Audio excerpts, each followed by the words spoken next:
director of the Bill and Melinda Gates Institute for Population Control. Dr. Zabin became the founding director of the Bill and Melinda Gates Institute for Population Control.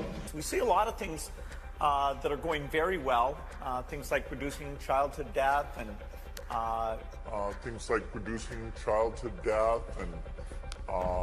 First, we've got population. The world today has 6.8 billion people. That's headed up to about 9 billion. Now, if we do a really great job on new vaccines, healthcare, reproductive health services, we could lower that by perhaps 10 or 15%. Now, if we do a really great job on new vaccines, healthcare, reproductive health services, we could lower that by perhaps 10 or 15%. The problem is that the population is growing the fastest where people are less able to deal with it. So it's in the very poorest places that you're going to have a tripling in population by 2050. And so their ability to feed, educate, provide jobs, stability, protect the environment in those locations mean they're faced with an almost impossible problem. Here we can see a chart that looks at the total world population over the last several hundred years. And at first glance, this is a bit scary. We go from less than 1 billion in 1800, and then 3, 4, 5, 6, and 7.4 billion where we are today is happening even faster. So Melinda and I wondered whether providing new medicines and keeping children alive, would that create more of a population problem? And what the developing world does not need is more children. And I think that was the biggest aha to Bill and me when we got into this work, is we asked ourselves, of course, the same hard-nosed question you'd ask, which is, if you get into this work and you start to save these children, will women just keep overpopulating the world? And thank goodness the converse is absolutely true. This is a very important question to get right, because it was absolutely key for me. When our foundation first started up, it was focused on reproductive health. That was the main thing we did, because I thought, population growth in poor countries is the biggest problem they face. You've got to help mothers who want to limit family size have the tools and education to do that. And I thought that's the only thing that really counts. Is spending $1 million on that last 3 months of life for that patient, would it be better not to lay off those 10 teachers and to make that trade-off in medical costs? But that's called the death panel. And you're not supposed to have that discussion. But that's called the death panel, and you're not supposed to have that discussion. Behind closed doors on this New York campus, a secret gathering of some of the world's most powerful people. Gates, Buffett, Bloomberg, Winfrey. It was like the Super Friends. Together with others at the meeting, including George Soros, Ted Turner, David Rockefeller, they're worth more than $125 billion. That much money, that much power around one table. It begs the question, what were they doing? What were they scheming? Total world domination? This group, together for 6 hours, was talking about charity, education, emergency relief, global health, the new Superman and Wonder Woman, the super rich friends, not fighting bad guys, but fighting for good nonetheless. Apparently, one of the things they discussed was what each of them knows about what really works and what doesn't work, so they concentrate their resources. An epidemic, either naturally caused or intentionally caused, is the most likely thing to cause, say, 10 million excess deaths.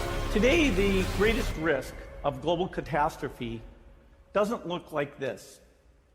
Instead, it looks like this. If anything kills over 10 million people in the next few decades, it's most likely to be a highly infectious virus rather than a war. So let's look at each one of these and see how we can get this down to zero. Probably one of these numbers is going to have to get pretty near to zero. That's back from high school algebra, but let's take a look. Probably one of these numbers is going to have to get pretty near to zero. Now, malaria is, of course, transmitted by mosquitoes. I brought some here so you could experience this. We'll let those roam around the auditorium a little bit. There's no reason only poor people should have the experience. But did you come to reproductive issues as an intellectual? When I was growing up, my parents were always involved in various volunteer things. My dad was head of Planned Parenthood, and it was very controversial to be involved with that. My dad was head of Planned Parenthood. The ultimate solution, the only thing that really lets us go back completely to normal and feel good about sitting in a stadium with lots of other people, is to create a vaccine and not just take care of our country, but take that vaccine out to the global population. Take that vaccine out to the global population.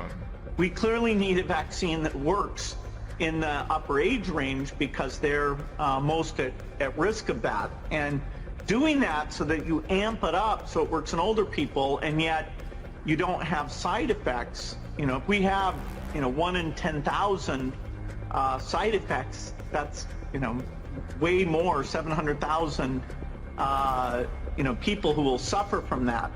Way more, 700,000, people who will suffer from that. The side effects for the Moderna vaccine sound concerning. We looked.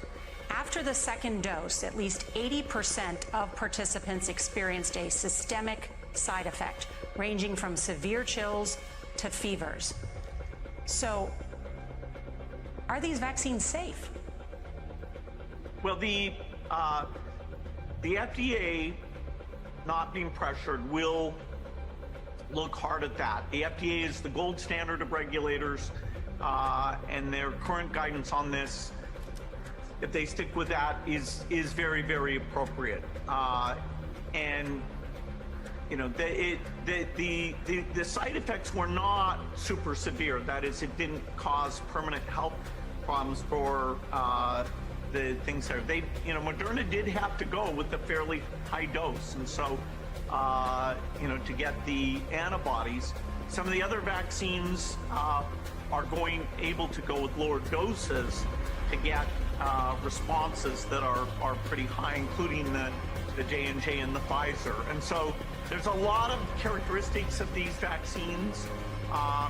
It's great that we have multiple of them that are going out there. And yes, I think you know the data better than I do. But the data showed that everybody with a high dose had a side effect.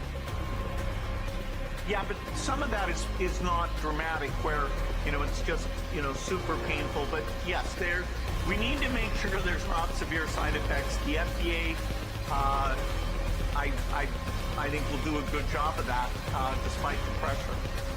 But you don't have a choice. People act like you have a choice. People don't feel like going to the stadium when they might get infected. But you don't have a choice. People act like you have a choice. The economy is not going to be anything like it was. It's going to take a long time to recover. It's going to be, people are going to be surprised at how slow and how fitful this is. It's just going to take a long time to recover. It's going to be, people are going to be surprised at how slow and how fitful this is.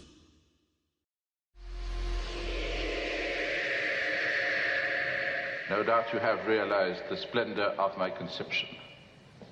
First, a necklace of death about the earth. 50 globes, each releasing its nerve gas over a designated area, each capable of 100 million people.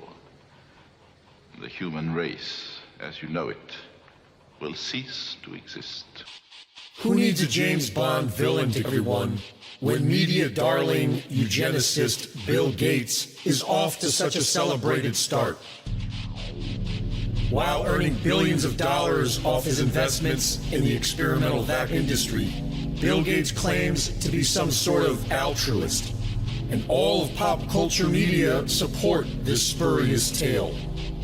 But remember when Bill Gates became the world's richest man as a result of ruthless business practices and abuse of powers? And remember the world's most evil corporation, Monsanto, creators of DDT, Agent Orange, and genetically modified foods? The company working tirelessly to replace all the world's organic seed banks with their own patented GMO varieties so they can one day own the entire world's food supply? Well, now Monsanto, along with agribusiness giant Cargill, are primarily controlled by the Bill and Melinda Gates Foundation, which is also the biggest farmland owner in the U.S. Bill Gates says we all must eat GMO food, while aggressively working towards giving us no choice in the matter. The Bill and Melinda Gates Foundation sponsored the mRNA, which are now opening the gates to genetically modified humans, recklessly experimenting on the human genome in hundreds of millions of people. And now, Bill is preparing to block out the sun.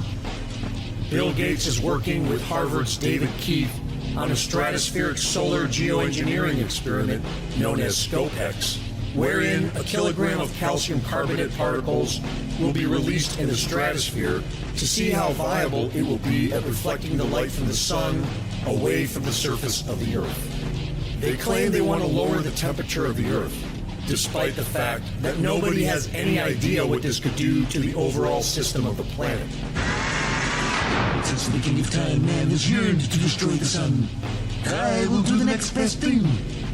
Block it out.